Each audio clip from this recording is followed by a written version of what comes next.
Welcome back, everyone, to the Back Nine coverage of Round 3, the semi-final round of the Disc Golf Pro Tour Championship presented by Grip 6 Belts. I'm Brian Earhart, joined here again by Nathan Queen. And we have one player on this card that is starting to break away, and that is Kevin Jones. Yeah, Kevin Jones 5 under through the front 9. The rest of the card sitting at even, needing to make some moves. If Kevin can really just maintain and par on the back and maybe pick up a birdie or two, he feels very comfortable that he will move on to this Final Four. And like we had mentioned, usually, the past 2 years we've had this tour championship at Hornet's Nest. 5 down or better is usually the mark to set, especially in these, quarter and semifinal rounds.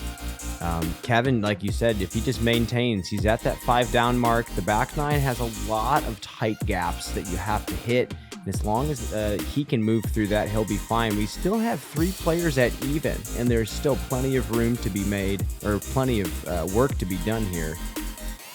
Yeah, with the back 9 as tight and technical as you were saying it is, there's really lots of room to move either forwards or backwards. So these even scores still have a great chance to get in, and Kevin could also mess up and fall out. But here on hole 10, one of the easier par 4s, I would say, on the course, but still a placement drive, 474 feet. You want to get to that first dog leg. And then once you get to that dog leg, it's pretty hard to move right. But from there, you only have about 250 feet maybe to the basket. And this looks real good out of Chris. Gonna move just a bit to the right. He gets around that tree, and 250, 260 to the basket from there. Kevin going with something really overstable, and that's pretty similar positioning. He should be okay.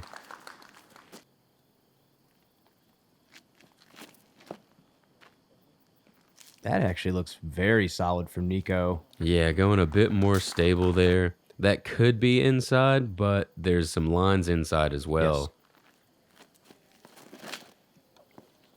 Garrett going with a slower disc here on a sweet turnover line. Yeah, this is that color glow rock 3 that he can make it do whatever he wants to.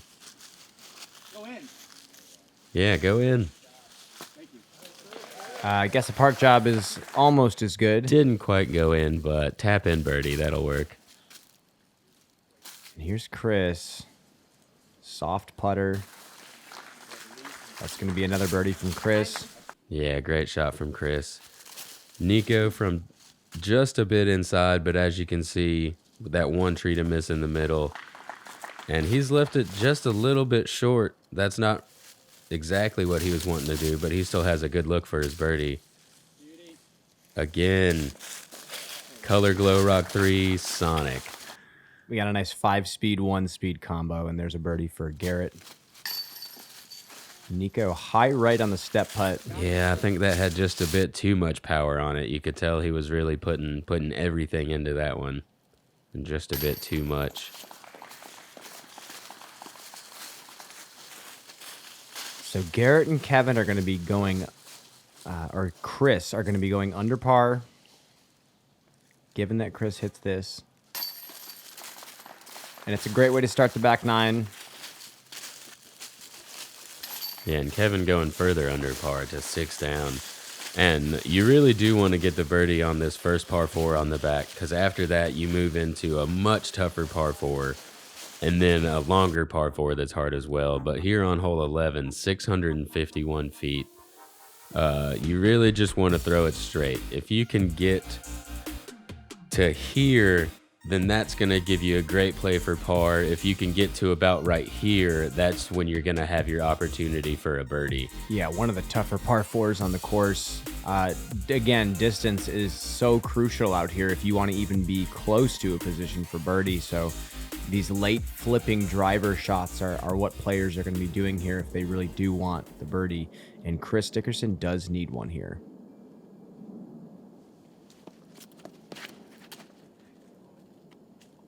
Little right out of the hand. Didn't quite see where they ended up kicking to. And if this can staple back up, this is Oh, looking pretty yeah. good out of Kevin Jones. Great shot there. I think he might have made it up to where that pinch point's not really going to affect him a whole lot, and he'll have a pretty straight look towards the basket. And Garrett with a really good stand-up here. It's just a bit left side, but carries way down the fairway. It looks like he did end up a little further left at the end there. And Nikko stretching out here.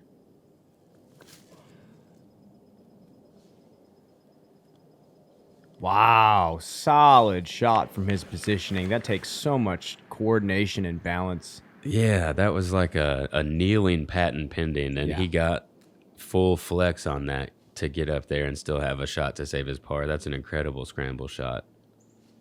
And it looks like this is Chris. He got a pretty tough kick over to the right. Great shot, Chris. Gets it back onto the fairway. Great shot from him. Oh, and Kevin from pretty much the ideal spot off of the drive pulls it into that first tree on his right, and then he's done it again.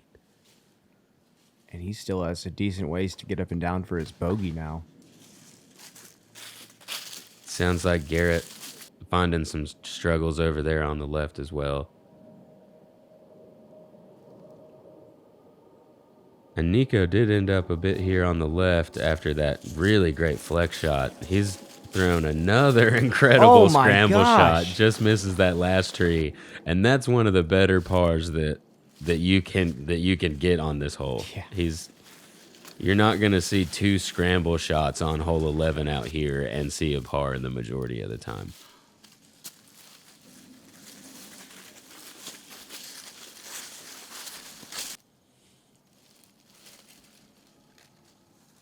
Oh, Garrett get up there pretty far, actually, and able to pitch up. I believe that's a different Sonic, one of his older runs, to pitch up there and get his par. Kevin with the great drive and turning it into a bogey there. Fortunately, he's the player on the card that's, I mean, I don't want to say able to do that because you don't want to do that, but he does have enough strokes right now where as long as he settles back in, he's going to be okay. Par save from Nikko. Actually, a couple amazing par saves from this card. Just showing how this hole just eats you up if you just can't get into position off the tee. All right, bud. You got it.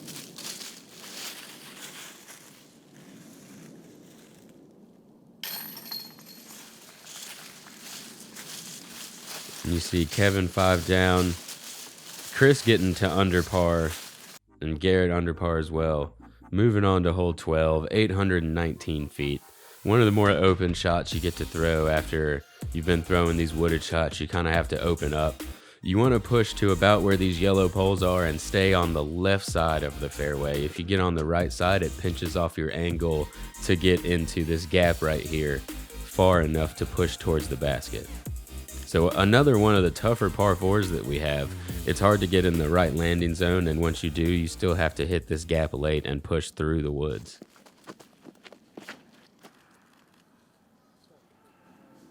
Chris taking a pretty quick run up, trying to get a lot of force behind it, and just couldn't keep up and throws it a bit low. Yeah, good roll back to the left there. Gives him a better angle, but it should still be a par look from there. And you could tell with Garrett's shot that he wanted to go way farther and way more right than that, but just threw it a bit too high.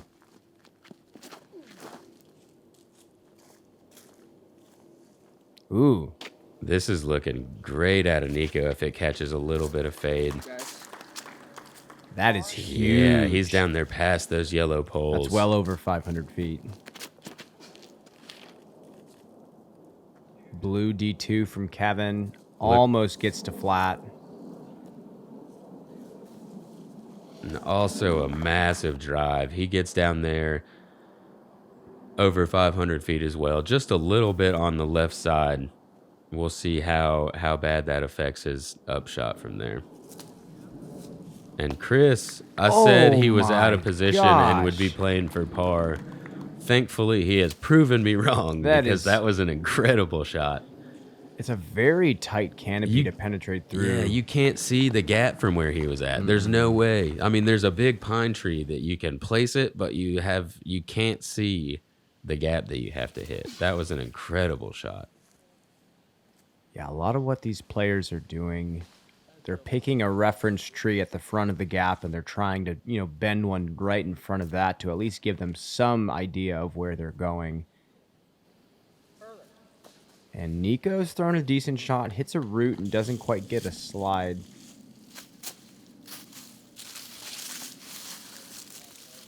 And Kevin, even though he had the ideal shot, not trying to force it and make sure that he gets the birdie.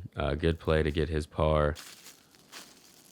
Garrett giving it a run here, and just a bit light. That's a great run. He'll be right there.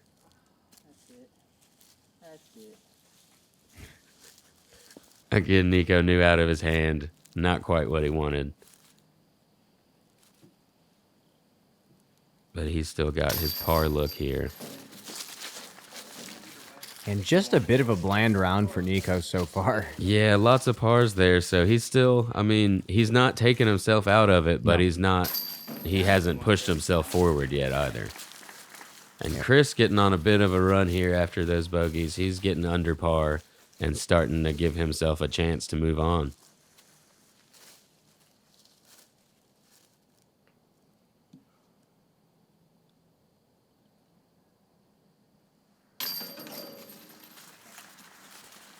Garrett's going to stay at 1 down. We have 6 holes left, so still some room to make a move. Yeah, he's kind of along that same line as Nikko, just kind of not quite getting there.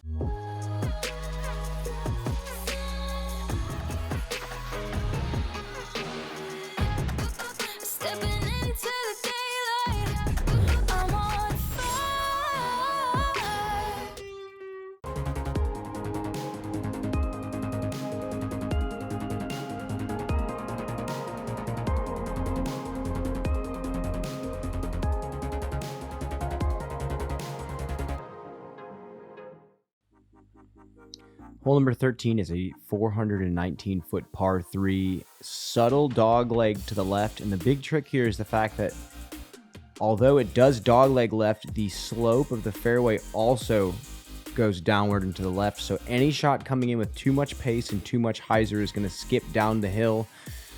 Any sort of inside hyzer flip is what you're going to want to see here. And this is pretty much the ideal line you want to see, maybe a bit more stand up. He's hit the line well, but that downslope you were talking about on the hill does carry him off to the left side. He'll have a outside the circle look for one of his step putts.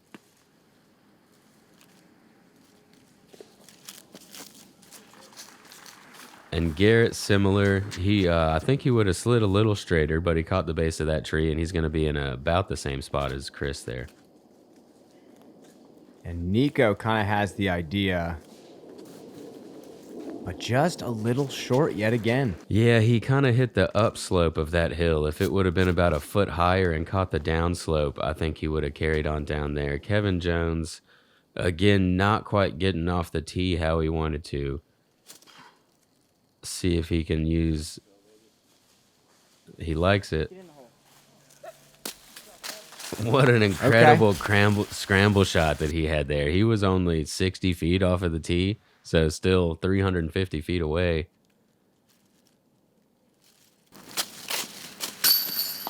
Nikko with the step putt, slams it from about 50.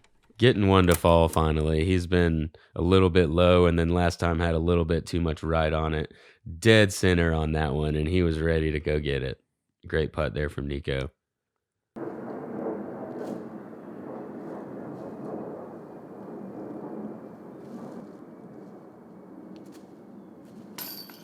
Oh, man. There's another birdie. Not one to be big putted. Gets his putt in there as well. Gets another birdie. So he's 3 down after that 2 over start that he had. Garrett having to go with a straddle, it looked like, a little more hyzer, and he pulls it off to the right. Not So again, just kind of falling into that not quite doing what you need, not playing bad, but it's not one of the rounds that you cannot play bad. Yeah, exactly. This is one of those rounds you have to play good. And this is a big putt here from Kevin.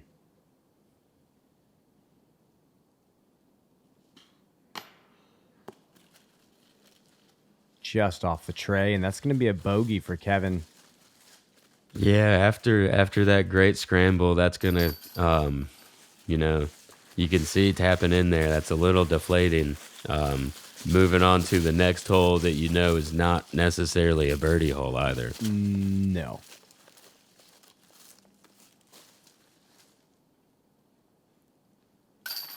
So Kevin was at 6 down. He's now sitting at 4. Chris Dickerson's making a charge, looking to take the lead on the card here on hole 14. 415 feet. This is a new tee pad as well. You really want to just throw straight. If you can get at least 3/4 of the way down this fairway, you've won the hole and are ready to move on to the next one. If you give yourself a chance at the birdie, it's one of those holes you feel like you have to make it because you don't get many chances. Chris says, get real lucky, and he does. Wow. He is up there. He carried the majority of the fairway off of the fairway. That was clutch from Chris. And Nikko with the death kick there. That went into a whole bunch of everything. He's going to have a pretty tough time getting out of that. Such a close Garrett, to being perfect. Yeah, throwing straight, but just 3 inches off to the left, and he's kicked, and who knows where he'll end up at. Kevin Jones. Oh my gosh. Great shot from Kevin. Full Really- flex. Yeah, that got off to the left side some and just fought through stuff and came back. He's inside the circle. That is what he needs after this back nine that he's had so far. That'll be an incredible feel-good birdie to get him back on track.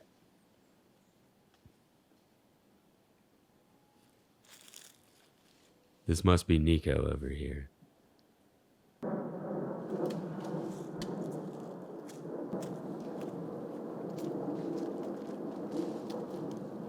Couldn't quite tell where that shot went. Yeah, it looks like he got a little further than you would think, but he also went pretty deep on the right side. This is likely Garrett as well. Also kicking left.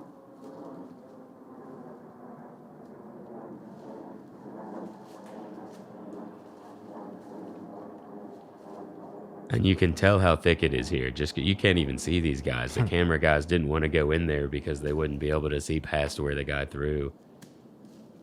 And there it goes. That's going to be an up and down for a bogey from there. And here's Nikko back on the other side now. You can see he's got a small little forehand gap we're looking down. And what an incredible touch shot there. There were so many little things to hit, and he was able to just touch that out of there. Garrett able to pitch up as well.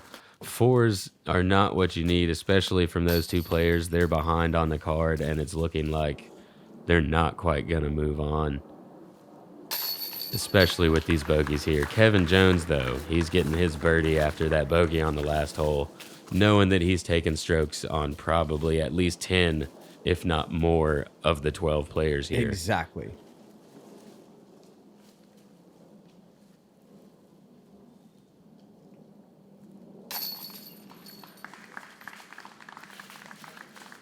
So some bogey cleanup from Nikko and Garrett there. Nikko showing you he knows he's fallen out of it. He can tell this might be the end of his season here.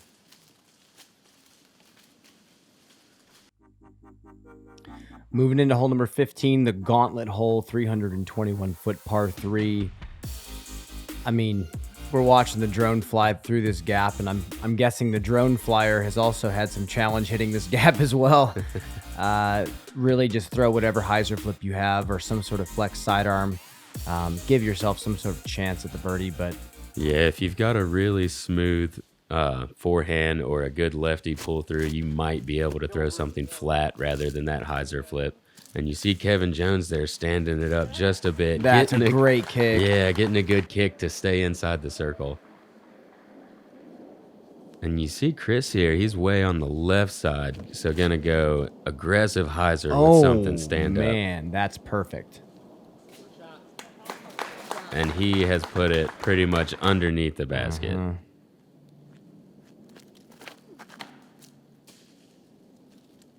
And that's not even past the Mando yet. Yeah, he's going to be playing to get back to the middle of the fairway. And Garrett making the Mando, but kicking off to the left side, which is the better side. But still, these players have to have birdie right here. You know, this is... Big Sky Annie from Nikko. And I believe that made it out there into the open. Wow. It got up there pretty far. And Garrett did make the Mando, so he is able to attack it from this left side. And a good forehand upshot there to put it underneath the basket for his par. And Nikko did get out into the open. He's going to try to give this a run, see if he can get a par save.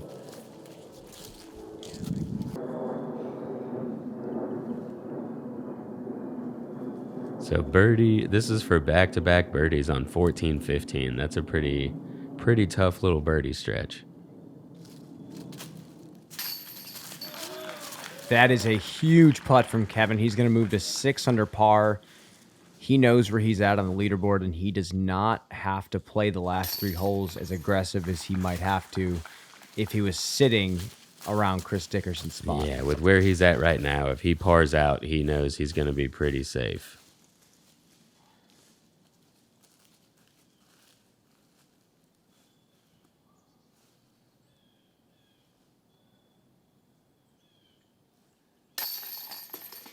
And Nikko, after not missing the Mando and having to play back through it, a bogey is about best case there. But that's going to basically end his season. Garrett's only at even. He needs to go birdie, eagle, birdie to have a shot. And it's definitely a potential to happen. I mean, hole number 16 is downhill par 3, 357. It's hitting a tight gap with the right speed and angle, and you can get down to this green pretty easily once you crest the hill. The trick is hitting the gap with the right angle. Yeah, that gap early on is really the test on this hole, and it's not immediately. You still have to throw across this little this open area right here, which can catch some wind sometimes, and it's uphill. Kevin Jones pulls it off to the right again. Yeah, and you can hear Chris. He's turned it over as well. That's a good kick, though. He's back in the middle of the fairway over the hill and should be able to just float something down there. A little high out of Garrett, but he's hit the line. And a great roll out of there. Oh, yeah. He's rolled the inside of circle 2 now and has a long look to get his birdie. And Nico's almost going to be wanting to run an ace here. I see a driver in his hand.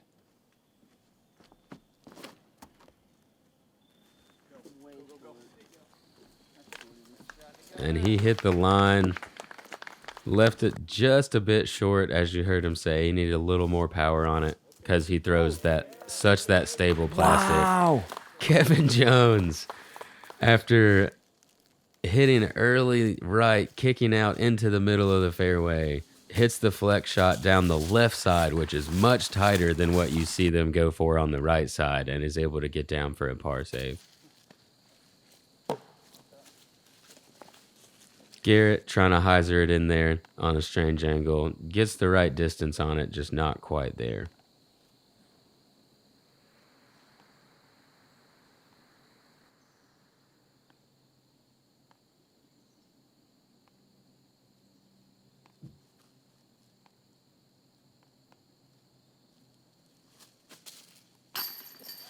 Nice putt there from Nikko.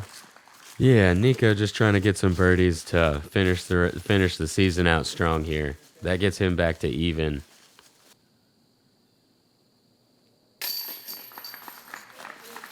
And that is a huge par save for Kevin. Yeah, we've seen some great scramble shots out of him so far this round. Oh, yeah.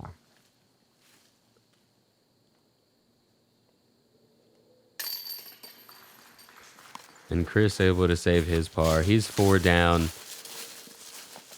No, at this point, Austin Hannum, I believe, is in at 4 down. And so Chris knows he wants to get at least another stroke. You know, he's got the card behind him to finish.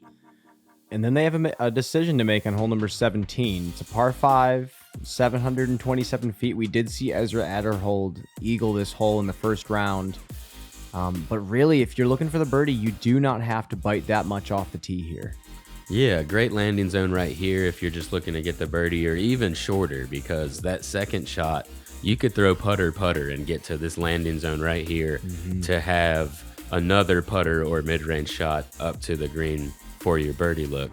But you don't really see that out of most players. You're going to see them throw mid-ranges or even drivers really trying to get up here to a good landing zone just to have a shot to get around the corner on their second shot. And this looks decent from Nikko.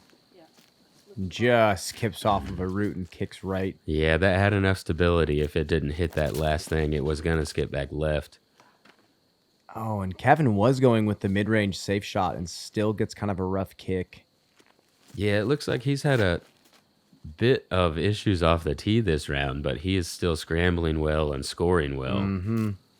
And Chris gets the perfect kiss off the tree. Yeah, he's up there past the short tee and has a good look up to around the corner. As smart as a player as Chris is, I feel like he'll just be pitching up around the corner and try to get in a good position for his birdie. Kevin tries the forehand roller and just gets to the short tee here. This is a good spot to be able to save his par if he can get up to the corner. Sorry to cut you off there. And he is right around the corner. He has an opportunity. And as I was saying a second ago, Chris, a smart player, laying up to the corner. It could have pushed slightly further to have a better angle, but he's got a good hyzer angle or a forehand flex to get up there to the green. And Nikko with the forehand roller catches something where it lands at and doesn't get real far. Nicking some leaves and getting pretty far up there. That was pretty wild, actually. Yeah. Wow, what a shot. So Kevin did not make the corner. He's now throwing his 4th shot already on this hole. So he's finally in a good position. From there, he has a straight shot up to the basket. And Nikko goes backdoor through the woods and puts himself into some sort of position. So Chris throwing 3 here, trying to show these guys how to play the hole. It looks like he's done that, actually. This is mid-range, I think. And he's just sitting right there for his birdie. And Kevin Jones is having kind of a nightmare hole here. You know, he's just got a couple birdies to get back to 6, and right now it's looking like double bogey is the best he's going to do. This is his 6th throw now. Oh, no. So he has a 60, 70-foot putt for his double bogey right there. You just hate to see it. Yeah, and he's one of the ones that are in contention to move on to this Final Four. This is a decision he's got to make here, and it looks like he's made it already. He's laying up his double bogey putt because of this green. He doesn't want to risk rolling away and possibly taking an even larger number, willing to concede the triple bogey. And another good putt from Nikko there. 2 holes in a row. He's canned that step putt he's got for birdie. And Chris Dickerson, I'm pretty sure that was a birdie there to move him to 5 under. And And Kevin's going to take a triple bogey, putting him to 3 under par. yeah. Moving into the final hole where the mark, I believe... So we've got Chris at 5 under. Austin Hannum has come in at 4 under. And you've already got, and you know Calvin shooting hot this round. So 3 under's not, he's really wanting to get this birdie on the last hole, 486 feet. You've got these smaller trees off the tee that keep you from throwing a big power shot. You've kind of got to line it up down the middle to do a stand up. And Chris is just flexed around that corner fighting it. And 5 down, he knows he's pretty safe right there. He doesn't really have to run that putt. We'll see if he does or not.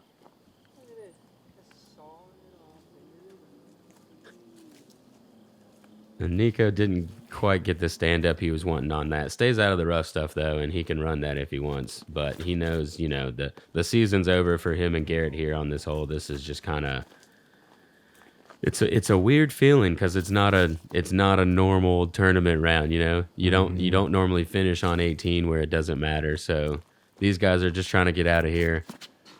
But Kevin Jones though, he's just taken that triple bogey. Needs to get a birdie to feel safe. And he threw that to about 60 feet. So we will see what happens here.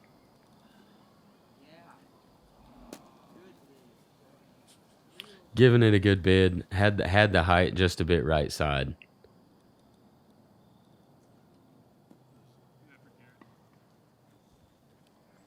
And here we go. Wow. Kevin's laid up. So at this point, Ricky Wysocki is 2 under par, finishing with a par on 17. He's 2 under and has to birdie hole 18. So Kevin Jones playing his odds there, laying up, knowing he's got a stroke and that Ricky has to birdie for Ricky to move on. So strange play there. You know, it's a pretty safe putt. You don't have too much trouble if you miss it. You should be able to get your par. But you'd hate to run the putt, hit the bin, and roll back to circle's edge. So Kevin with betting against the field here, really just betting against Ricky at this point. Yeah, it's not the field anymore. Betting against Ricky to birdie this last hole. So he taps in his par here to finish 3 under. After an 8 on hole number 17. Yeah, such a surprising turn. Chris Dickerson shooting 5 down. Coming in to finish in the final 4. And Kevin Jones did, in fact, move on. Ricky failed the birdie 18, and Chris and Kevin will be moving on to the big show, ESPN 2, $20,000 first place prize. Yeah, here you see Calvin Heimberg with a bogey-free 10 down this round, just absolutely shredding the field. Unfortunately for him, it doesn't help him tomorrow. He'll be playing these other 3 players starting at the same score, and we look forward to seeing you guys out there. We will see you